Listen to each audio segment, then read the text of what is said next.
Aujourd'hui, je vous emmène dans les coulisses de l'État Tour de Wallonie. Nous allons voir de l'intérieur comment se passe une course et vous montrer tout ce qu'on ne voit pas à la télévision. On commence la journée à Jodogne, directement du côté des bus des équipes. Et ça, c'est clairement un des moments les plus cool quand tu arrives sur une course de cyclistes.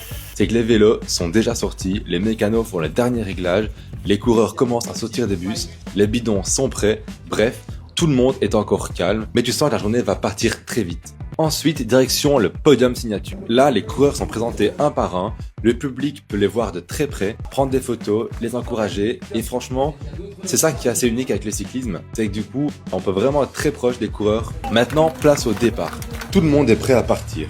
Les voitures suivent, et là, c'est parti pour la deuxième étape, au cœur de la course, direction Librabon. Là, on suit le parcours, on s'arrête pour voir passer le peloton, on le filme, et ensuite, on repasse devant eux en coupant par d'autres routes.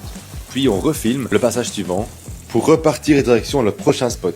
Il y a la course des coureurs et puis t'as la course de ceux qui essaient de suivre les coureurs. Premier stop sur le parcours, c'est le sprint intermédiaire.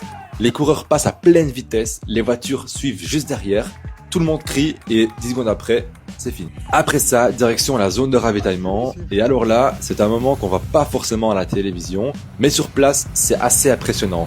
Les soigneurs sont placés sur le bord de la route avec les musettes et les bidons. Les coureurs arrivent très vite, ils doivent attraper ce qu'il faut au bon moment et tout doit être hyper précis. Au fil de la journée, on passe aussi par plusieurs zones de visibilité ETIAS. Et ce qui est assez fort, c'est de voir notre marque présente un peu partout en fait sur le parcours. Fin de journée, direction l'arrivée avec les sprints finales. On retrouve l'ambiance du final, les barrières, le public, les équipes, les interviews, les cérémonies protocolaires. Je pensais venir voir une étape de l'État Tour de Wallonie. Au final, j'ai surtout découvert toute la course qu'il y a autour de cette course. Et franchement, vivre ça de l'intérieur, ça change tout. ETIAS.